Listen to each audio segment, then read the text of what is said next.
puzzling. There's so many other champions that offer wave clear and something else, and at least have range. I mean, as a melee champion, the downside's so much higher if you're Galio, if things go wrong, and he just did nothing that game. His one ultimate instantly interrupted. Yeah, and we do have the draft started already. World Elite swapping over to the blue side. EDG here on the red. Annie Lysandra banned by World Elite, so picking on you a little bit again, and nearly the first ban from EDG. Got in there as well, and we'll see if World Elite, do they want to take away, use other champion? From memory, it was Lulu that they could take away here. I mean, the Lulu could be the potential ban. The respect ban, look at this, Spirit. Instantly, you step onto a carry jungler, they have to ban it. You're already forcing their hand against you, and opens up other opportunities for your team. Sejuani, though, the last ban. Could have been a first picked a lot on patch 5.6, and it's actually EDG that banned away the Lulu, smelling a rat. Yeah, I mean, very strong pick, it seems like here. Red side Lulu bans, I think, twice now from EDG in this series, and respecting the champion a lot. They played it to great effect in game 1, and they're going to ban it away here in the 4th as well. Woodley have a few considerations here for first pick, but nothing quite jumping out at me yet. I guess I shouldn't be surprised by the Lulu bans. Even on patch 5.6, Juggermore is still a thing. You can still fit Lulu so flexibly in multiple roles that banning it away and just making the enemy be a bit more accountable or predictable with their picks is never a bad thing. Nunu's in so much priority, and despite putting Clear Love in the dumpster, you'd have to say, in the previous game on Italy, he just locks it in for himself. Yeah, I mean, Spirit's a great Nunu player. I think it's him, Clear Love, and Dandy that really excel in that champion. Sorry, Loveling, you didn't get a mention this time. And EDG going to see what they want to go through. Korra, of course, going to flick through some unconventional champions, as he is wont to do. But EDG have to carefully consider. I don't think they expected to come into here and lose a game to World Elite, but have to refocus themselves now for this 4th game. And, of course, that means that Korra has to go back onto Maokai duty. No more fun for you, Korra. He's had match histories with only Maokai in previous weeks, so it should be no surprise that he defaults back to that champion. And there's, of course, Clear Love. He's got the Gragas this time. Back on Gragas. Loves it in the first game when he played it. Very strong jungler right now on 5.6.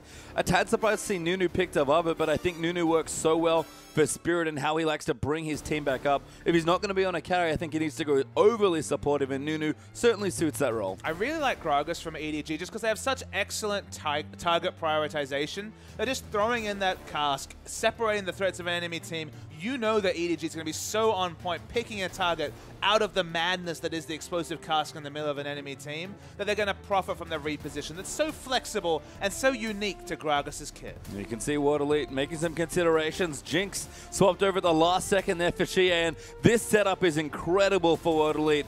They're expecting Mystic to carry again, but taking Jinx away from Deft and giving Morgana and Nunu to support it. Mystic has got a big weight in his shoulders now. And it looks like there's no option for a Hecarim to deal with this hyper carry in this situation, unless we see a Maokai in the support role, which has, of course, been seen so far in the LPL, but the dive suddenly looks quite difficult against Mystic on this Jinx. You'd have to think, with the Black Shield already being confirmed, you need multiple sources of magic damage to ensure that there's multiple ways to get rid of that Black Shield and there's explode the Jinx or push him away from his team. Although, you could take the opposite approach and fight firepower with firepower. Very opposite there. EDG going to match scaling and late game supports here as well. Nami, Kog versus Morgana. Jinx is our likely potential 2v2. Def doesn't play Kog that often, but his Kog games this split have been wonderful. And Kog Nami, that's the strongest of the Kog'Maw lanes. We're considering the Janna available but likely to fall through this pick and ban. Just because, again, it has such a strong laning phase. You have that heal. You have the Astral Blessing for a bit more, the Tycor's Blessing for a bit more harass. Those two synergize so well, and they should win the 2v2 matchup. And in the late game, not many stand next to Kog'Maw in terms of late game damage, but Jinx is right up there. Yeah, Vlad's open as well, by the way, but Mystic is hovering Azir for Xie. I like Azir a bit more just for helping the hyper carry potential, and kind of the similar thing there for Sion. Lock it in, you. Yeah, that's the pick, but he's hovering the Ziggs. I was expecting Xerath, but Ziggs would be just fine as well, and fits the comp. I mean, again, both the AD carries are the focuses of these two team comps as they're built right now. And Mako going to go through some of Yu's classic champions. I imagine it's going to be one of Ziggs, Xerath, or Orianna, but we'll see if he has another curveball. I mean, I'd like to see the Ziggs, to be honest. Like, he's obviously very practiced. The team has run Ziggs plenty of times. They've got a Kog'Maw, so they're already looking to scale up for the late game. Orianna will be fine, but there is a little bit of possible negative synergy between the explosive cask and the ball carrier Maokai going into the backline, but they're going to go with the Orianna. Yeah, want something maybe a bit more control, perhaps just more utility for Deft as well. Not necessarily not trusting you with the Ziggs, but just being like, we're all in on protecting Def, because honestly, World Elite, very similar looking comp for them. And it's the sort of comp LGD have been running, just throwing multiple shields onto a Kog'Maw, adding some lifesteal, maybe even picking up the Zeke's Herald on Mako, and just ensuring that Kog'Maw can fight in the front line and do massive damage. So EDG definitely fighting firepower with firepower. They realized that because they had already opted into the Maokai, diving onto the Jinx didn't really look like a realistic option, so they just had to fight with another hyper carry of their own. Yeah, and World Elite's comp is absolutely fantastic. We'll go through the matchups here. Sion versus Maokai, trademark top laners for both of these players, and as we move probably soon to the jungle now as well. Spirit on Nunu, Clearlove with the Gragas. So Clearlove's onto the Gragas, needs to be able to separate Jinx away from his teammates. That's the big thing. But it's hard to get magic damage onto break the Black Shield in this game in particular. Orianna probably not going to get the ball onto Jinx of all people, and there's not that much other magic damage to stop that Black Shield from ensuring that the explosive cast going to do nothing to Jinx. Yeah, and of course, Morgana versus Nami, very defensive supports to protect and peel for these big AD carries. But I think if you asked World Elite what they want to blind pick, what they've got in this game probably look very close. It's just going to be a game of who can actually get onto the backline, because there's a lot of peel for both teams. It's actually the mid laner from World Elite. It's all going to be about the Emperor's Divide peeling for the Jinx, whereas, of course, Nami has the waves to potentially peel as well. So it's going to be all about who can fall down, who can navigate best. You probably always give that to Deft on the Kog'Maw, but Jinx has been the real MVP of this final series. Yeah, I mean, she's just been great. We've had, yeah, you're right, 2 Jinx games in a row and 2 wins for the Jinx players as World Elite and EDG have split the last 2. But we'll see which Jinx is better now. We're going to get straight into Game 4.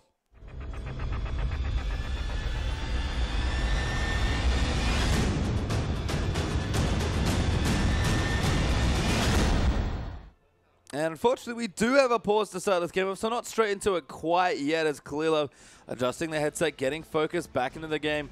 Did not have a standout game in the last one, so needs to make sure. I think he's tapping his headset, maybe saying, hey, I can't hear my teammates. That's probably essential. Absolutely, and it's a standard Kog'Maw lineup, definitely not a Jugglemore comp coming through, although plenty of shielding and peel coming through for the Kog'Maw on the EDG lineup. The use of the explosive cask is really the exciting thing for me to speculate on as we move to the end of the game. Again, probably not going to be able to get the engage onto Mystic because they don't have the magic damage to pop the Black Shield. We don't have multiple magic damage sources to really get that engage. I mean, there's always the potential, but it's looking unlikely, at least as the comps come together. Both teams are going to be about setting up around their hyper carries because, as I mentioned, if you're able to fight as an Azir in the backline, set up a couple of Sand Soldiers, have that Emperor's Divide to stop any divers onto Jinx, the Jinx should be very safe. The divers should take a lot of damage. But, I mean, Kog'Maw being unattended on the EDG side is also a big thing to consider, and it's hard to get through the Shockwave, through the Nami CC as well. So it's going to be a fight definitely fought on multiple fronts, and whoever can deal with the hyper carry will probably take this game. Yeah, I mean, support summoners even, as you kind of look through what's available at level 1, are interesting in and of themselves. Conan with Ignite there on his Morgana, but Mako's gone with Exhaust, and I love the choice normally, but who are you really peeling off here? I guess it has to be Aluka, but I mean, it doesn't really feel like you need Exhaust in that situation. I guess the Ignite doesn't really give you kill pressure on the diving Scion, so just Exhaust to get some of those base damages away. Maybe the Nunu Absolute Zero is going to be registering, and it has the high base value, so that's another kind of big AoE like Kennen's ultimate that you can happily exhaust. But I understand what you're saying. It doesn't look, it's no like Tryndamere, which is an obvious exhaust target. There's no even Aurelia that's another great exhaust target. It's just a negative summon, a defensive summoner for a defensive team. They're all about setting Deft up to carry in the backline. And Deft's certainly been shown to carry in games. He's had 3 wonderful games in a row despite the loss that EDG sustained in the last game here. But World Elite, again, I said it, if they could blind pick a comp, they might pick this one. I mean, they've played a lot of Vlad with the Jinx Nunu to supplement for even more additional damage, but GA is putting a lot of faith in his AD carry player Mystic here as well. We've seen his Jinx, we've complemented it time and time again in the last few weeks.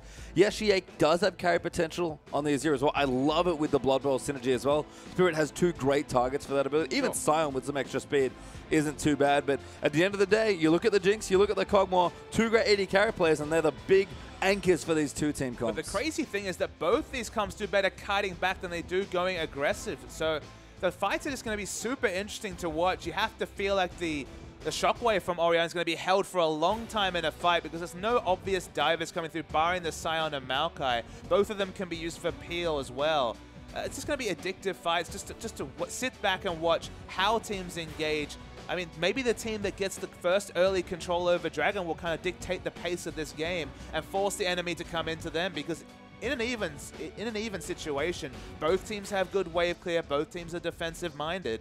this could be a very passive game, or maybe we'll just see some surprising aggression that belittles the comps that have been selected. Yeah, any sort of lead here. This is kind of the thing with late game comps in general. When everyone's trying to pick and outscale each other, you get to this neutral point where it's like, okay, well, we're both going to get strong in the late game, so let's farm up. When teams can actually get a foothold into a game, all of a sudden, any mid-game power that you haven't picked for because you're trying to outscale your opponent, suddenly you're behind in a game and like, well, I don't really have any good tools to catch up. And the crazy thing is you look at the lane matchups, for the first game out of 4, there's no obvious incentive for either of these teams to swap finally. No Smite teleport taken by Koro, so standard lanes probably going to rain out. Of course, Sion versus Maokai, we're going to see split farm in the mid lane between Azir and Orianna. It's not quite Azir Xerath, but still going to be a big farm fest in the mid lane. You'd probably give the advantage to Kognami in the laning phase, so maybe you'd want to navigate away from the Kognami lanes, but it's not a huge advantage for EDG. So standard lanes wouldn't be a surprise. I mean, I think that slightly favors EDG, not necessarily on matchup, but maybe just skill that we've seen. Mystic and Conan, despite being a fairly new bottom lane. Yeah, I mean, Deft is just such a good laner with Mako that, especially in a Kognami lane that does have a lot of strength to it, I might give, again, a slight edge there, but that's barely anything here. We're going to see, again, junglers be a big deal here. Both Spirit and Clearlove can impact lanes and jungle alike with the champions they have, and understandably, Spirit, who puts the team on his back, whether he's on Nunu or on Nidalee, he's going to have to do work here once again. I would say that if a jungle follow was forced, for example, if Waterley did initiate that lane swap and it wasn't called by EDG, you'd say the jungle follow coming through from a Maokai Gragas might actually outweigh that of Sion Nunu, just because if you gank mid with that duo, we're talking so much targeted CC coming through that you could do potentially a lot of work in ganks. So I mean, Azir's always going to hang back, but probably even more incentive to do so this game. Yeah, and it'll be interesting to see what breaks out as we do bop into the game here. Pause is over, and Game 4 is on between World Elite and EDG. And Deft and Mako, very sneaky, but do get spotted out, and couldn't get some free money. And even that first comment, the fact that we're playing a 4th game is a super surprise if you tuned in for the first 2. Soundly won by EDG, but the same story for World Elite. They were very on point in your last series. So far, we see the lanes meeting in the bottom lane, but with all these backs, unsure to see where we end up. Clearlove loses his trinket ward there as well. Good pressure applied by Azir and Nunu, getting that out of the way, and warding the Raptor is going to mean that Koro has to start on another camp, probably going to walk towards the walls, but again, early jungle vision makes one thing, and that's predictability. You can see that Deft's already opting out of the 2v2. Despite having a good laning matchup, I feel like maybe they've cottoned on to the fact that the jungle follow, and it's especially the 2-man roaming gank squad of Gragas Maokai, can apply a lot of pressure. Of course, they have a very fast jungle clear with the saplings to proc, and then the Arcane Smash being on a very short cooldown. So despite, once again, laning phases, the actual 2v2 strength has been completely irrelevant this game. Yeah, interesting to see Koro actually pop a sapling on the Wolf camp. I think they realize that they want to go for a fast blue here instead, because he's got 2 down here. The one on the Wolves not going to do enough damage, I don't think, to take out the little ones, and instead Koro and Clearlove are going to start a very aggressive 2-man jungle. You might think this is counterintuitive, but sometimes it's just because of the opportunity cost. If you don't need that sapling to take it down, if someone's going to invade you, then at least you have a sapling already prepped to take another camp. So because it's not a big trade, because you're not actually losing anything, because the speed difference is like so minimal, sometimes doing something like that, it'll help you 1 out of 10 times, but that 1 out of 10 times, you get a big advantage. Yeah, great point there as we see you and GA trading autos here in the mid lane. Pretty interesting to see who wins the early auto trades between these two champions, known for their aggressive auto attacking here, but good protect there from Orianna, and Shea right now, at least on the range, winning the early trades. I'm going to tell you, it's definitely going to be Azir. He doesn't need to get into auto attack range to auto attack with those Sand Soldiers. Much bigger locus of control early when respecting the ranged Sand Soldiers and the fact that they can do damage. I mean, it's a very similar interaction to the ball, but of course it's as if the ball could auto attack at 400-500 range. So Gia definitely going to win those auto attack trades. You might have wanted to actually consider going for the very defensive regen start with the Flask, just because he's going to take a lot of damage this game. Yeah, I've seen a lot of Flask to be honest. I actually like it just from his personal style and the matchups that he's sort of been put into. Xie, quite an aggressive young player here, of course, one of the Chinese solo queue superstars, and World Elite having control of the bottom side of the map here, going to immediately get onto a quick dragon. We mentioned the fact that the team that get the objective snowball would probably have a big advantage, given that both of these are kite comps. Aluka's going to solo this down. And it's not energy pacemaker here, folks, but still we see a Sion dying to Dragon for the first one. Yeah, nice early one here as well. Luka Has died for a second time, unfortunately, this game. To neutrals both times as well, so rip the Sion KDA. But the fantasy points are not working for Sion. No, but gets a good early dragon there for his team. I think structures are the big one for me. There's good wave clear and good siege on both teams. But we have a dive brewing here. Teleport down as well. Koro going to try and get away, but gets ignited. Does flash away, but can he by any more time? Will get knocked up, and Morgana of all champions gets first blood. Very strange to see Koro in that position. Saw that the dragon had gone down. Only had one defensive ward for himself. No one else on that side of the jungle. Gragas backing opened up a perfect time for a turret dive. Okay, they have to use a summoner for it, but the freeze was on top anyway, so they lose very little, and they get the first blood. Yeah, the one nice thing is that Koro did save his teleport after helping clear up with his early jungle, so doesn't have to walk back and port there immediately, but a little awkward to give first blood away, and if they can keep rediving here, especially if Nunu gets that side stone and gets so tanky so quickly, Koro could start to struggle. I guess maybe they were spotted going back over wards or backing in vision, because otherwise you can't just teleport bottom. You might just get killed for a second time, but gets away with it in this situation and actually ends up in a level 4 versus level 2 battle against Sion. Yeah, we've actually had a swap back here for World Elite, and EDG immediately pack up shop in the top lane and maybe look to swap back again. Apparently Def does not like Mystic very much. This is the second game in a row where he's consistently dodged him. I mean, look, maybe he's just looking for a certain item timing in this matchup. Maybe Jinx maybe Jinx being against a Phage, for example, the orb walking might help the Kog'Maw on the auto attack trades. I mean, both of them, of course, scaling up with range between the Biocane Barrage and the Q ability for Jinx. You know, the rocket launcher and the fish bones coming through. So just waiting to see.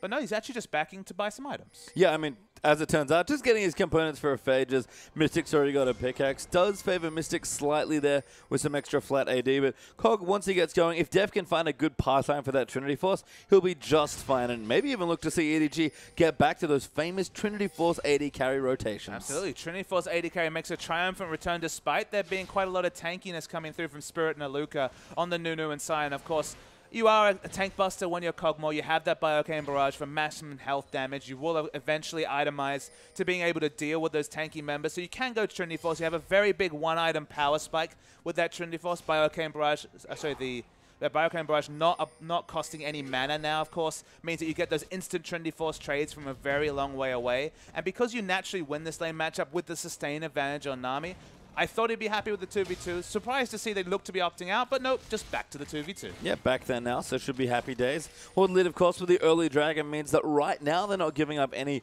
objective pressure in the bottom side of the map, so we'll flip the map once more here in this one, and Def very comfortable here, even in farming towards the top side. In fact, pretty even across the board. Yeah, exactly. CS value is definitely working fine. You finally anchored to 51 CS, winning in CS against the Azir despite opting in with the Doran ring, with the aggressive purchase. That's actually a big thing for Orianna. Yeah, looking good here so far. As Clearlive might even entertain a gank. No, Shea is going to spot him. Clearlive will have to leave. Walk straight over a ward, did Gragas. So good pressure there from Shea just to keep him away. And you see the ball starting to get some trades in. Again, Orianna respecting the range of the soldiers. Speaking of trades, just look at the top. Mystic is taking huge auto attack trades that he can't deal with from Deft with the Bioarcane Barrage. And this is how I expected the lane matchup to go. That's why I was surprised to see them not opt into the 2v2. Yeah, and you can see again Black Shield coming down. Going to shake off a little bit of that magic damage there that Deft is doing. But Kog'Maw have to show him so much respect when that ability is activated. Ward going to get cleared though here by Shea, and Spirit going to walk in looking for a steal, but you already got the buff. And of course, Deft is so smart about when he chooses to activate the Biocane Barrage. The moment that a minion falls low, especially a melee minion, definitely the cannon when eventually the next cannon wave spawns, activate that W, ensure that Mystic gets punished for taking any trades. Yeah, you there, protect again here in the middle of the lane. Trying to shake off some of the damage from Shea, and again, really respecting the range here of Azir, waiting those soldiers out, going to move the ball back in, now get wave cleared down with the distance. Yu's playing very comfortably, but that's all he has to do in the matchup. And when you get more levels and you get closer and closer to instant wave clear with enough points in your distance and command attack, you can afford to sit back. You can afford to always orb walk back after every spell rotation, and you're not getting punished in CS. It was in the early levels that I expected Azir to get a big advantage. Wasn't able to do that, and now Orianna, she can definitely run away with this lane. Yeah, even started to push as Deft, continuing to pressure the top side. Mystic real low, and unfortunately the news here is Clearlive looking for a steal, going to throw the barrel in. Did he get it?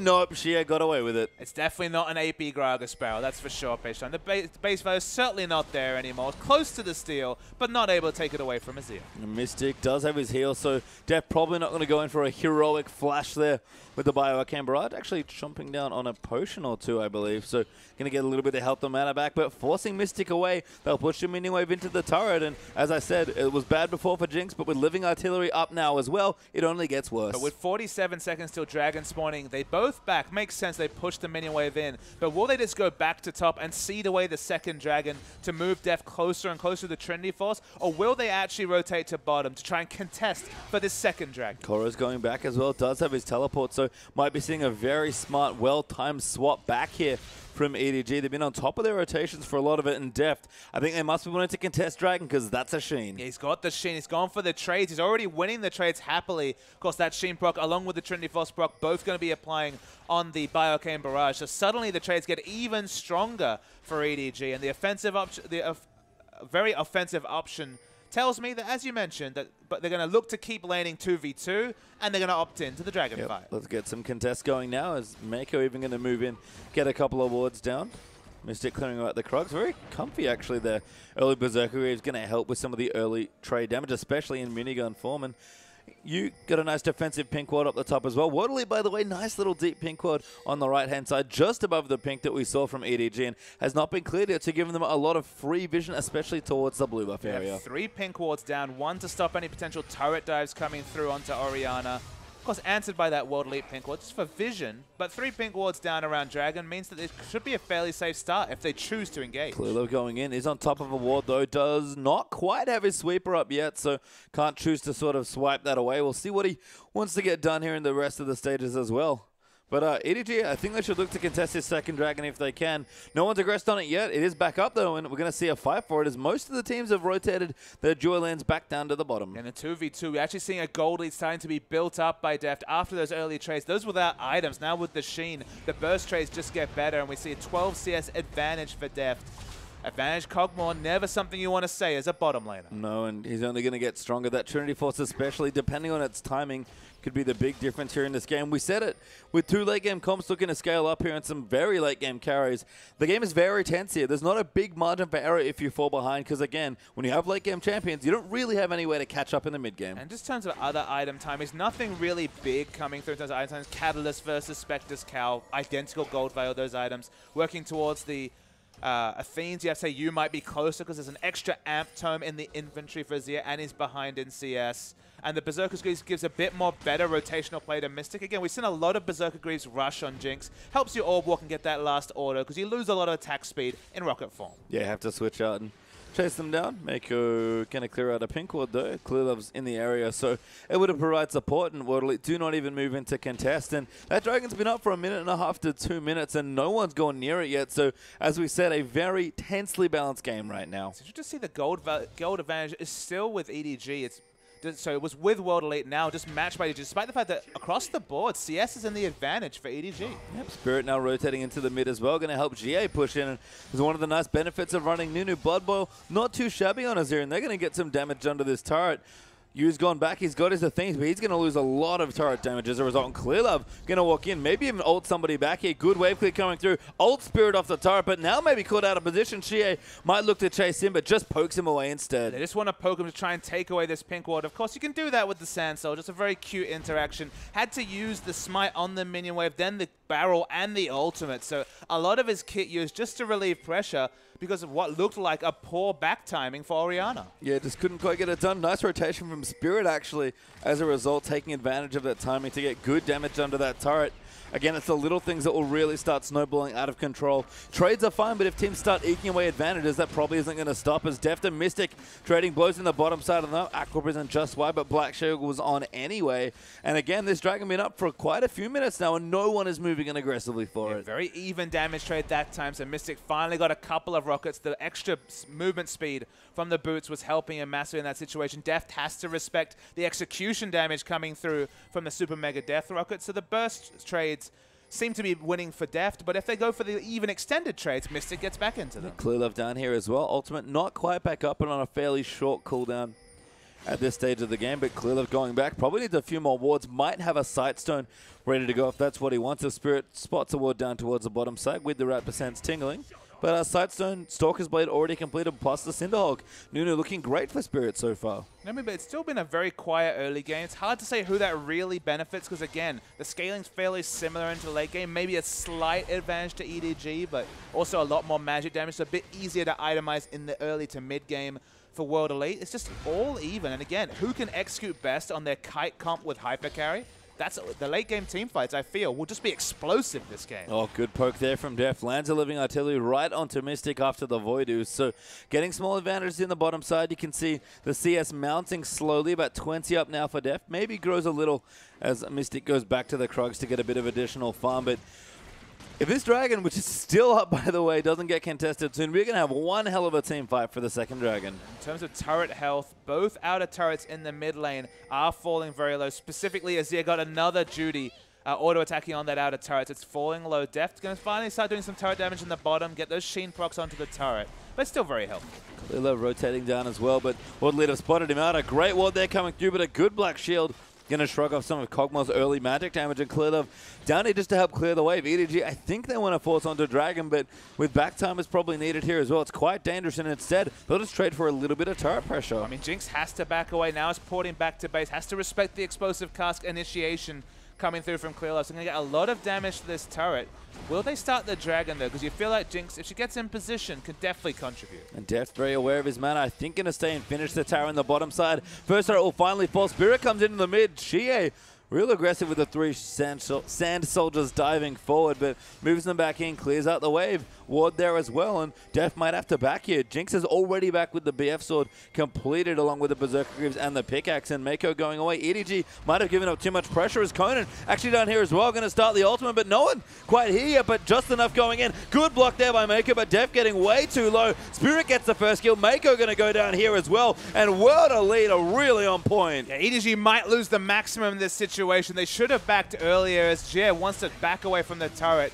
He wants to keep his turret up, but there's a situation where they might lose multiple things. Very aggressive by you, perhaps too aggressive. Gets Emperor's Divine, flashes over Ignite down as well. Amazing solo kill by Orianna. Yeah, that was really nice play from you. Finally onto the Orianna. We wanted to see it last game, but pulled it off here, and the Ignite came out trumps in the trade. Yeah, really nice stuff. Barrier not there. Spirit coming in, uses the smite, slows down as well. Absolute Zero gets shattered, and Orianna just living. Spirit dives in, and Yu gets another kill. You can step away with so much swagger. Look at that smile on the face. He's feeling pretty good about himself because that was sick.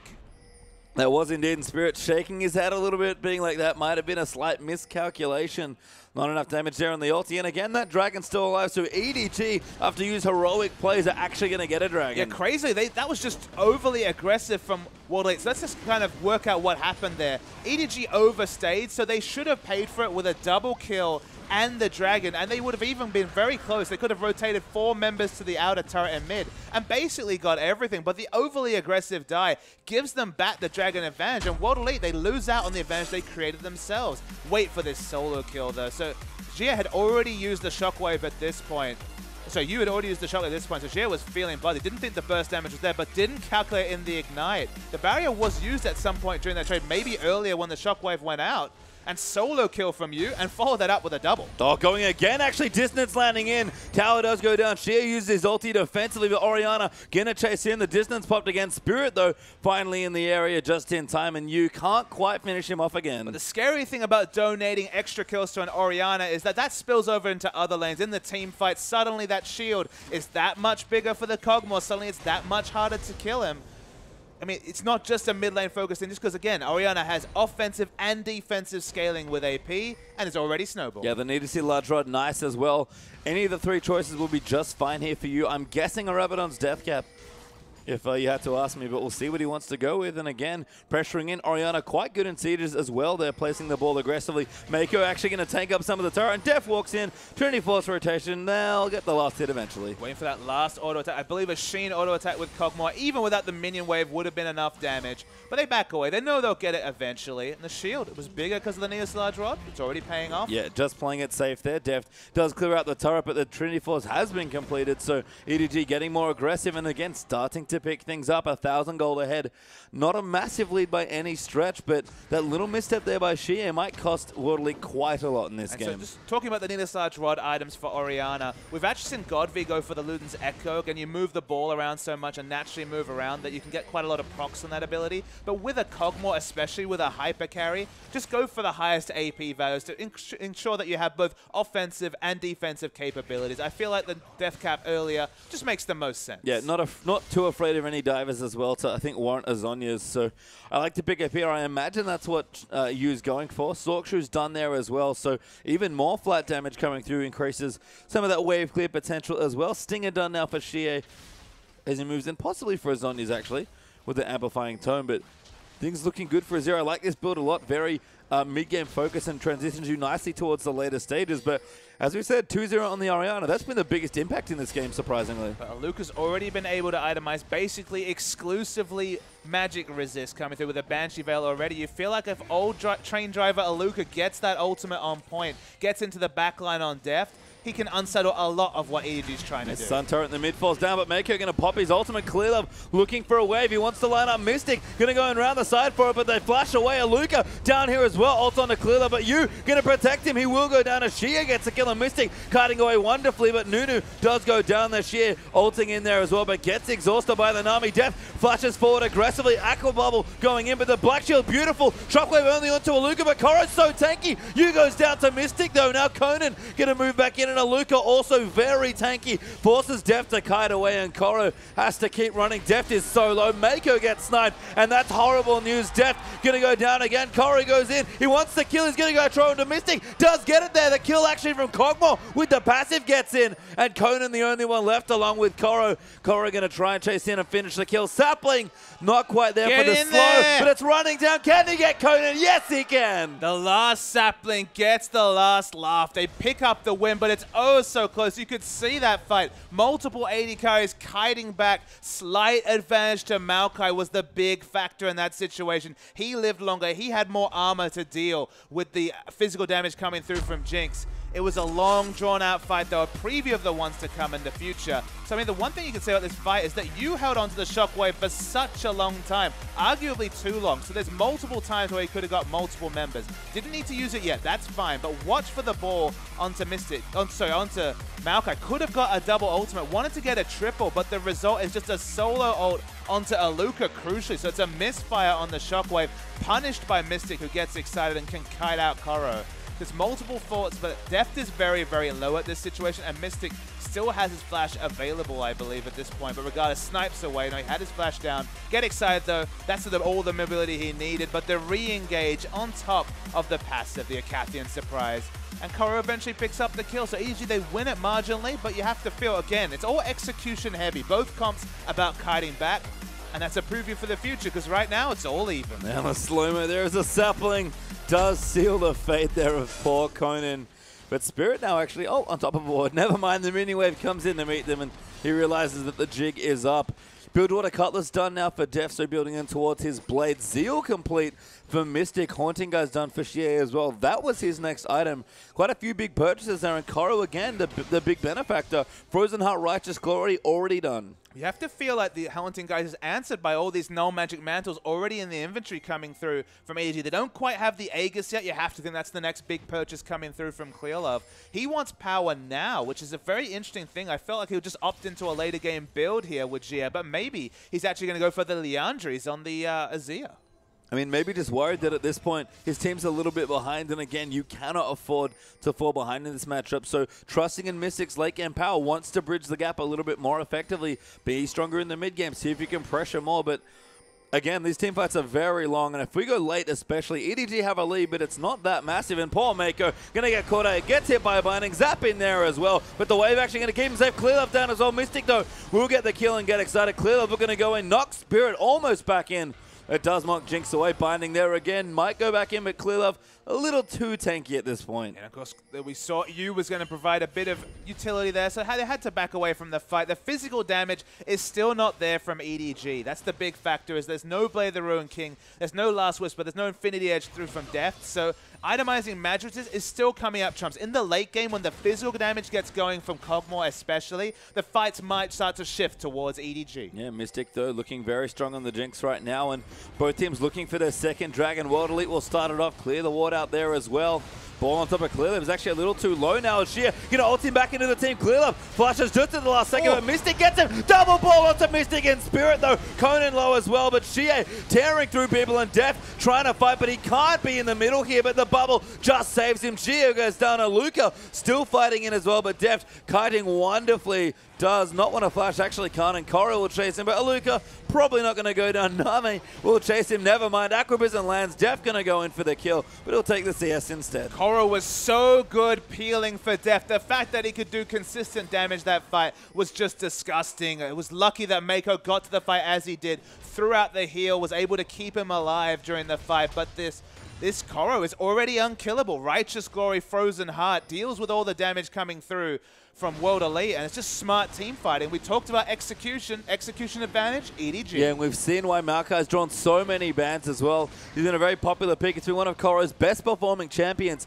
throughout the split. And Deft and Mako will clear out the second Dragon for EDG as well, so advantage in that field also now coming through. Rabadon's death cap completed now for Orianna. Spirit Visage almost brought straight up by Cora, and Deft narrowly misses eating that binding. Let's have a look at the gold value. Still, it has enough for his Blade of the Ruined King. What will be his next purchase? Will it be the Last Whisper? You have to think with the pickaxe, sorry, with the longsword, probably going to be Last Whisper, but of course, could be the Bloodthirster as well. Has many flexible options. The peeling for EDG was smart. The use of terrain also, they were fighting around that choke where Maokai could just use Arcane Smash consistently to interrupt.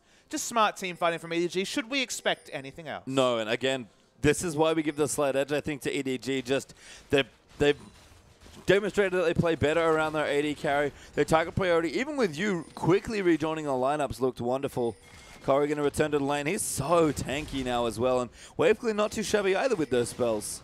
So, I mean, Def finds Aluka still very, very tanky. Forces the ult, though. Yep, ulti out from Aluka. Can't be CC'd, so he'll just run all the way back to his tower. And you can see Aluka using the ult nicely, curving slightly around the path as well. But Def going to clear out some more farming, getting stronger on the Kog'Maw, and that's bad news for World Elite fans. And this EDG lineup, you know, back with you in the lineup, swapping out Deft for Name, but as I speak, that Baron's falling fast. Yep, the signature EDG quick Baron here at 25 minutes, and people caught out of position. Aluka's coming back in, but Shie's actually found in as well. Tidal Wave goes down, Clearlove does smite it away, and advantage EDG. The Righteous Glory even popped in. Spirit getting low as Deft is going super aggressive. Cora diving into the backline. Yu gets the kill onto Spirit. Aluka eats the bubble. Shie fighting over the wall, but can't do enough. Deft getting that kill. Cora still peeling everyone away, and EDG are starting to run away with this game. But Patriots have the only reason they could get that engage was a flash balk coming through from the Kog'Maw of all people. The initiation play from Deft is what got them the modal picks, trusting the fact that Cora was going to get the consistent CC once he got into the middle of the fight. Deft going for initiation on Kog'Maw, just crazy. Oh, Shia trying to go in. Bit of a big play, though. It's Deft. Has enough damage to get the kill. Wanted Clearlove, but don't be deceived. The Gragas is unbelievably tanky with Drunken Rage active. What was such an even game is starting to suddenly look really good for EDG. With the Baron buff, these turrets fall real fast. And this team, as I said, so good at those sneaky Barons. Able to sneak one in, win the team fight after, and it's little edges they need, but jumping ahead to 6,000 gold now. Tower will melt. EDG have broken the base, and this is exactly what EDG's base looked like in the last game. I mean, at this point, Spirit can't even just get snowballs onto Def. Finally gets one, though. Gets ulted there by Sion. That's bad news. Def goes down to Aluka. Karo peeling away. Should be able to run from Conan. Decent AoE there from Def, but stayed to get the inhibitor. Probably worth it, but they'll be down with their 80 carry for 30 more seconds. Well, definitely too little too late for World. Getting one kill and trade for, what was it, Baron, multiple turrets, the inhibitor. EDG go from nothing to a 5,000 gold lead. Get the picks they need. Jia, one of the ones to fall, so of course they lacked wave clear or disengage from turrets. And EDG, again, the smart Baron, Mystic out of position in the bottom lane, was punished so swiftly. Yeah, and the Last Whisper picked up now by a Deft. We've got more items creeping through. Coro probably has something big in the works. Even Clearlove looking nice and tanky with the Aegis ready to go. I mean, we still have some items to come through from Maokai. There's the Chain Vest. Wonder what Yu's going to get as well. He's actually busy farming right now. Mystic, you can see why he was down in the bottom, wanted to get the turret and does take it away, but there might have been an advantage they just could not afford to give away. It was just a poor rotation coming through from Mystic. They didn't respect the Baron damage coming through, especially with the Blade of the Ruined King being completed by Kog'Maw. And it's also item timings that World Elite went for, like, for example, the Haunting guys are now being super punished by EDG because they go back, finish big items like the Void Staff, like the Locket coming through. Suddenly, the Haunting guys is just a 1485 gold purchase that's holding back GS build. Yeah, and that snowball starting to come through now. Aluka getting tankier. Double Locket actually there on World Elite side, so decent options there as far as fights go, but starting to creep vision down, looking to siege some more turrets here as well. Corrin, you position nice and aggressively. Good pink ward from Mako. Going to be cleared away, but that does give away the position. But still, we talked about it. Both teams good in sieges. Both teams good, almost as good as each other, honestly, as far as their comp goes. So but Baron buff is the ultimate equalizer in that conversation, Page Time. So they're easily going to take down another outer turret. Still waiting for the wave clear mid. Maokai's looking to push that advantage up. Not sure what Sion is doing. Slowly pushing this outer turret top, I have to say. With no teleport as well. Not a good look for Aluka. As World Elite will go try and clear away. They've got good wave clear with Jinx and Azir coming in, but they have to keep on it here. And EDG, again, they didn't need much of an advantage here in this game to try and take it through, but the advantage they've gotten right now might just be enough for them to finish out the last game. I mean, just out-rotating. First out-rotating for Baron, then out-rotating in terms of the mid lane, and now Aluka overstaying in top without the teleport, not even getting the turret in all of this. And even if he did an outer turret for pressure onto an inner turret and bottom, it's definitely not a worth trade for World Elite. So despite really holding up, especially in Game 3, unfortunately the first V8, it feels a bit more like that in this game. It does, and actually Koro maybe going to charge in here as well. We've got a bit of wave clear from the Sion coming through. Righteous Glory was popped there by Maokai. Sun Turret's going to buy more time as well. The Baron buff, I believe, is now worn off from EDG, so don't have that option, but 2 Dragons up to 1 with a third coming in 30 seconds. Yeah, the movement speed is very important for both Kog'Maw and Orianna. Orianna, just for a bit of defensive positioning, of course, her biggest threat is Aluka getting on top of her and a CC chain taking her down, not letting her be the team fight general in the back of the fight. And Deft, at this point, is going to be fighting on multiple fronts, probably kiting back, then going aggressive at the end of the fight. So movement speed, it's always a relevant statistic. Hell, Maokai helps him get in the range for his W. Yeah, and that experience for Deft, actually just saw him there. Level 15 right now.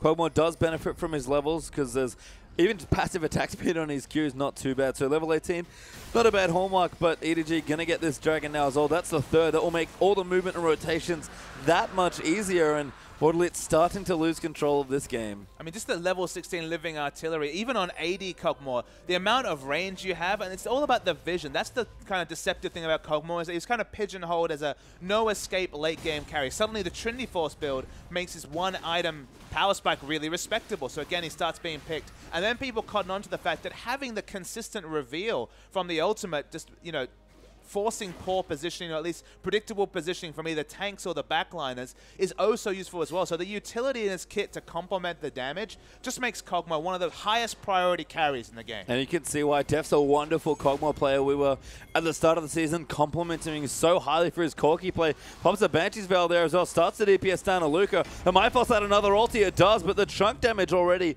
just from a couple of autos, is pretty significant. I mean, worth knowing that the cooldown on that ultimate is very, very low from Aluka, and he has a reliable way to get away if he's preyed upon. But again, the slowest of pushes up top doesn't get them anything. That's actually going to force Koro. No, does get countered by Xie. Now has to run away from Mystic. Is going to flash over the wall and can't quite follow him yet. EDG are coming in as well. No, the binding cuts him off at the front there as well. Now Koro going to try and buy more time. The ulti's down as well, but he's going to get a little too low. One more rocket they need, and Spirit takes the kill. Very weird teleport from Aluka, though. They were definitely going to get the kill. Now Deft's face tanking this outer turret. Sion could have been instantly there. These rotations from Aluka, they're making me shake my head because I just don't understand what he was trying to achieve. I feel the same way, honestly, about EDG from those last few plays. Very aggressive from Koro to be down there trying to split push, I guess, or push the wave out. And even Deft face taking the turrets, a bit sloppy from them. So both teams need to refocus, clean up some of the play here. And especially with Baron coming back up in 30 seconds, we have big objectives to fight over. And again, EDG with a lead, but it's narrowed now, 3,000 gold only. I feel like Koro was taken back by the fact that there was only a couple of abilities that can interrupt the channel of the teleport,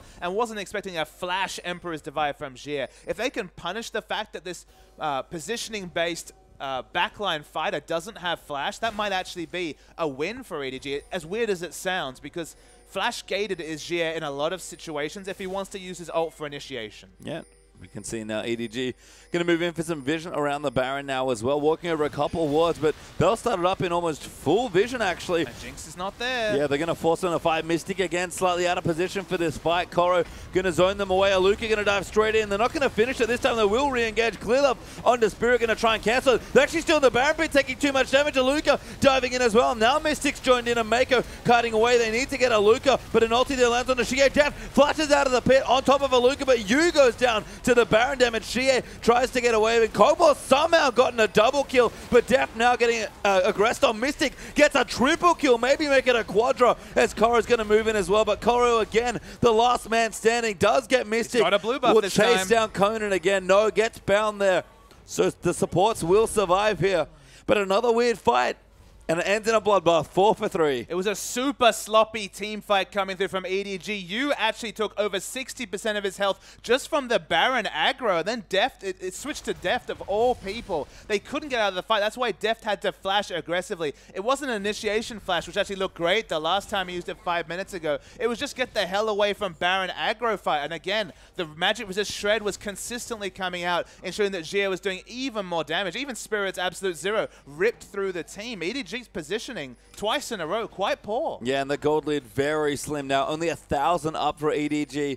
Despite the 3 dragons and the 6 turrets to 3 that they're up here, World Elite all of a sudden have a way back into this game. Again, we talk about the scaling. Both AD carries looking big. Both mid lane is looking big. Top lane tanks massively tanky there as well. It's certainly going to come right down to execution now, and EDG are going to siege once again for the Baron, but Dragon's back in a minute 55, and Aluka going to dive in there, gets Koro for a mini stun, but Shield there is going to keep the Maokai safe, but they're still going in. They want the damage on the Maokai. Clearlove tries to disengage with the ultimate, and Koro, righteous Corey pops the ultimate, come down though as well. Spirit, they're still disengaging, but Koro going to get low. Tidal Wave cancels the Absolute Zero, and Koro still alive. Deft though, getting chunked out. The ulti onto Jie, not quite enough. The Aqua Prison almost makes it good, but Jie just gets away, and that's a 1 for 0 now for World Elite. So it's a single pick. Crucially, Koro doesn't have teleport. They want to start the Baron, but no health Jia, no health Spirit. So it's only 1 pick, so it shouldn't be any big advantages coming through to World Elite. They haven't been able to get any of the global gold. In fact, if they got these 3 other turrets to match the 6 turrets on EDG's side, they'd actually be ahead in gold despite the gold reduction